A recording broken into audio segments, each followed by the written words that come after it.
মিয়া ভাগাও, FRC বাঁচাও। প্রকাশ্যেই বলছি, মিয়াকে আমি ভয় করি না, কাউকে কোনো খাতির নয়। এফআরসি ঘুমাব নোৱাৰিব। এবাৰ এফআরসিত আমাৰ শ্লোগানে হ'ব মিয়া ভাগাও এফআরসি। এইটোৱে আমাৰ। আৰু মইতো ঘণ্টাডাল মিয়াক ভয় তই নকৰোঁ ভাই, মইতো অপেনলি কৈ দিওঁ যি ক'ব লগা আছে। কোনো খাতির ফাতির নাই দে মোৰ। অসমে নির্বাচনের মুখে ফের শুরু হয়ে গেল ধর্মীয় রাজনীতি।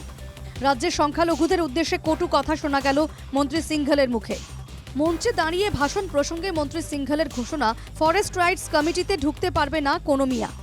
সিংঘলের মতে, ফরেস্ট রাইটস কমিটিতে ঢুকলে সব জমি দখল করে নেবে মিয়ারা। এফআরসি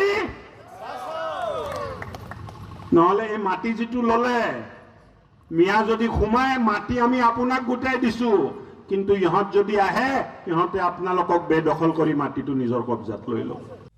এখানেই না থেমে জমি রক্ষার প্রশ্নে কংগ্রেসের অবস্থানকে কটাক্ষ করে মন্ত্রী সিংঘল বলেন, কংগ্রেসের স্লোগান জমি বাঁচাও। তার বক্তব্য, অসমের 40 লক্ষ বিঘা জমি জবরদখল করে রেখেছে মিয়ারা, তাই মিয়াদের হাত থেকে জমি বাঁচাতে হবে। আর কংগ্রেসের স্লোগান দিছে মাটি বচাও। মাটি বেলেগৰ পৰা বচাব নালাগে কংগ্ৰেছৰ ভাই ভনীসকল। মাটি বচাব লাগিলে আমাৰ চিন্তা হল মাটি বচাব লাগিব। অসমৰ 40 লাখ বিঘা মাটি মিয়াই বেদখল কৰি ৰাখিছে, মিয়াৰ পৰা মাটি বচাব লাগিব। কংগ্ৰেছে যদি ভালকে বুজে এই স্লোগানটো ঠিক কৰিব লাগে, মিয়াৰ পৰা মাটি বচাব লাগে। কেন মিয়া ভাগাও, এফআরসি বাঁচাও তার ব্যাখ্যাও দিয়েছেন অশোক সিংঘল। তার মতে, মিয়ারা ঢুকলেই পুরো জমি জবরদখল করবে।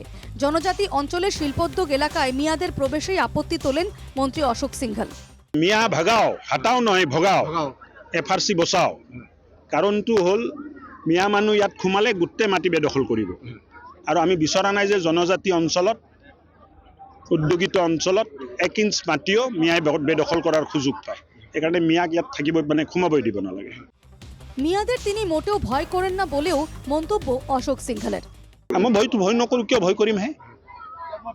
কিয় ভয় কৰিম? প্ৰব্লেম হ'ব নহ'ব ইলেকশ্যন হ'ব, যি হ'ব দেখা যাব, ভগৱানটো আছে নহয়। এদিন ঢেকিয়াজুলিতে আনুষ্ঠানিকভাবে 556টি পরিবারকে 7 বিঘা থেকে 21 বিঘা পর্যন্ত জমি বিতরণ করেন মন্ত্রী অশোক সিংঘল। মন্ত্রীর এদিনের ভাষণে আগাগোড়া ছিল তীব্র মিয়া বিদ্বেষ। Bureau report, NKTV Bangla.